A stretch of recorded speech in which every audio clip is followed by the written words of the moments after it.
안녕하세요, 이익주입니다. 드라마 고려 거란전쟁이 마쳤습니다. 이 드라마를 통해서 확실히 고려의 재발견이라고 하는 이런 의미를 우리가 찾을 수 있겠는데요. 그 중에서도 특히 고려 거란 전쟁 과정에서 활동했던 위인들이죠. 몇 사람들의 잊혀졌던 기록이 되살아나는 이런 기적 같은 일이 있었습니다. 양규, 하공진 그리고 강감찬 세 분과 당시 고려 거란 전쟁을 지휘한 국왕 현종에 대해서 알아보겠습니다. 두 번째 인물은 하공진입니다. 하공진에 대해서는 아마 양규보다도 모르셨을 텐데요. 양규가 전쟁터에서 몸을 바쳐서 싸우다 전사를 했다면 하공진은 거란의 2차 침략 때 외교에 몸을 바친 사람입니다. 하공진에 대해서도 기록이 많지가 않은데요. 고려사 열전에 들어가 있지만 그 기록도 그렇게 자세하지가 않습니다. 역시 태어난 해를 모르고 따라서 활동했을 때의 나이를 알 수가 없습니다. 1011년 12월에 거란이 하공진을 죽였다. 이런 짤막한 사망 기록이 남아 있습니다. 본관이 진주라고 하는 정도는 기록이 되어 있습니다. 진주 하씨가 되고요. 관리가 되는 방법 역시 모르는데 아마 목종 때 관직이 중랑장으로 나와 있기 때문에 무신의 길로 관리가 되지 않았나 하고 추측을 합니다. 중랑장은 500명 단위의 군대 지휘관입니다. 이렇게 해서 승진을 한 사람이기 때문에 아마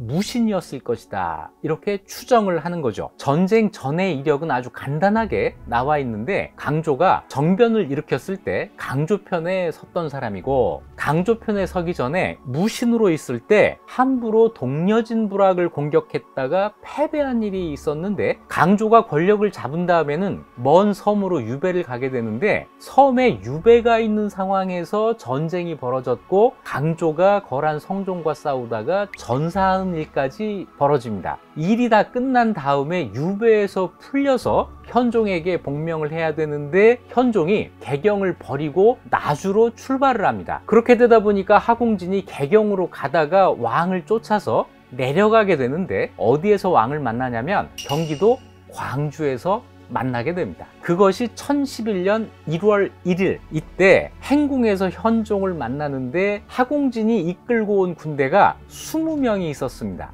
현종이 개경을 떠나서 나주로 가는데 호위하는 군대가 수십 명에 불과했고 이 수십 명조차도 가는 길에 흩어져서 하공진이 이끌고 온 이 20명이 현종에게는 굉장히 든든한 군사력이 됩니다. 그 정도로 현종의 피난길이 초라했던 거죠. 광주에서 현종을 만난 하공진이 이런 말을 합니다. 저를 보내서 강화 협상을 하게 해주십시오 라는 거였는데 이렇게 이야기를 했다고 해요. 거란은 본래 역적 토벌을 명분으로 삼았고 지금 강조를 사로잡았으니 사실은 죽인 다음입니다. 그러니 더 이상 전쟁할 명분이 없습니다. 사신을 보내 화친을 청하면 철수할 것입니다.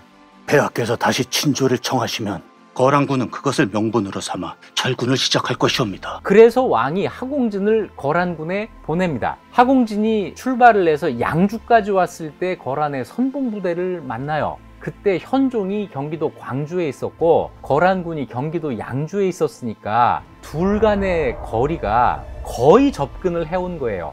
이때 하공진은 어떤 수를 써서라도 거란군의 남진을 늦춰야 됐을 겁니다. 자, 어떻게 했는지 뭔가 얘기를 했겠죠. 하공진과 함께 거란의 선봉부대가 북쪽으로 올라가서 거란의 본진으로 가게 됩니다. 하공진과 거란 성종의 문답, 이것이 지금 고려사에 남아있는데 이 이야기가 재밌습니다. 자, 이렇게 말을 합니다.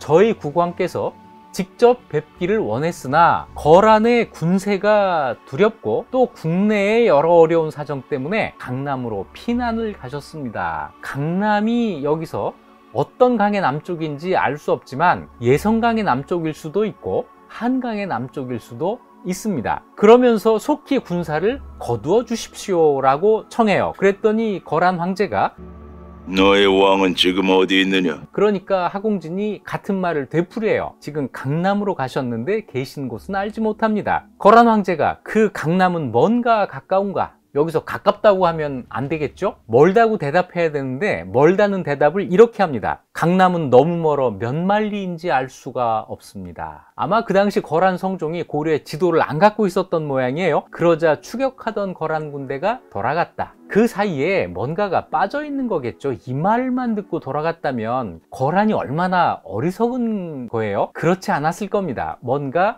이야기가 있었을 텐데 그 이야기는 아마 거란군이 돌아가면 국왕이 직접 가서 친조하겠다고 하는 그 약속을 다시 한번 했을 겁니다. 이 약속을 듣고 거란군이 돌아간 거죠. 그런데 그냥 돌아간 게 아니었어요. 거란 군주가 돌아가면서 하공진을 인질로 잡아간 겁니다. 거란에 잡혀간 하공진이 그곳에서 계속 고려로 도망올 생각을 해요. 좋은 말을 사서 역마다 배치를 해놨습니다. 자, 이제 도망을 가게 되면 역에 와서 자기 말로 갈아타고 또 다음 역에서 또 말을 갈아타고 이러면서 고려로 도망올 생각을 한 거겠죠. 그러다가 발각이 됩니다. 거란 성종 앞에서 이 일로 추궁을 당하게 되는데 하공진이 이렇게 말을 해요. 저는 저희 나라를 배신할 수 없습니다. 죄는 만 번 죽어 마땅하나 살아서 대국을 섬기기를 원치 않습니다. 자, 죽어 마땅한 죄가 뭐죠? 거짓말을 한 거예요. 거짓으로 거란 성종을 속이고 진군을 늦추고 또 후퇴까지 하게 했으니까 이 죄는 죽어 마땅하다는 거예요. 하지만 나는 지금 거란에 그냥 살 수 없고 고려로 돌아가야겠습니다 라고 이야기를 한 거죠. 거란 군주가 의롭게 여기고 괘씸하나 참 충신이다 이렇게 평가를 한 거예요. 절개를 받고 자기에게 충성을 바치라고 설득했지만 하공진의 말투가 더욱 강경해지고 불손해졌으므로 마침내 그를 죽이고 심장과 간을 꺼내 먹었다.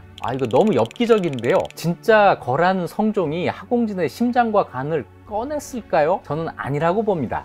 이거는 거란을 좀 야만시하는 고려 쪽의 기록일 거예요. 물론 거란 쪽 기록에는 이런 말이 일체 나오지 않습니다. 거란 성종은 그렇게 야만스러운 군주가 아니에요. 거란 역사에서 가장 훌륭한 군주입니다. 심장과 간을 꺼내 먹었다.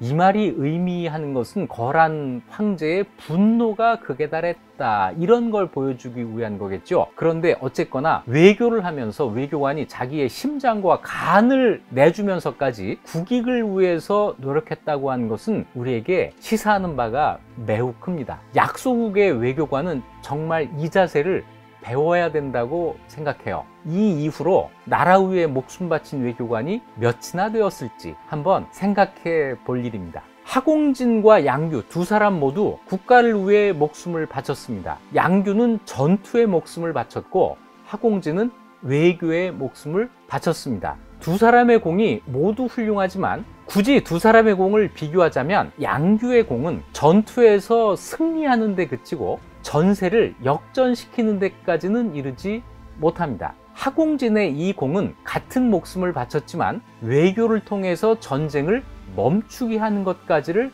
가능하게 합니다.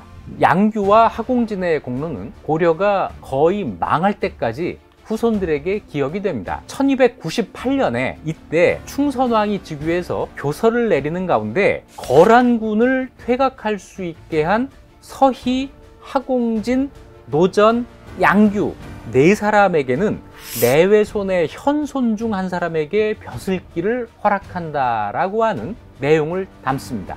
내외손의 현손, 손자를 고조 할아버지라고 부르는 그 세대까지 국가가 기억을 하고 있었다고 하는 것이죠.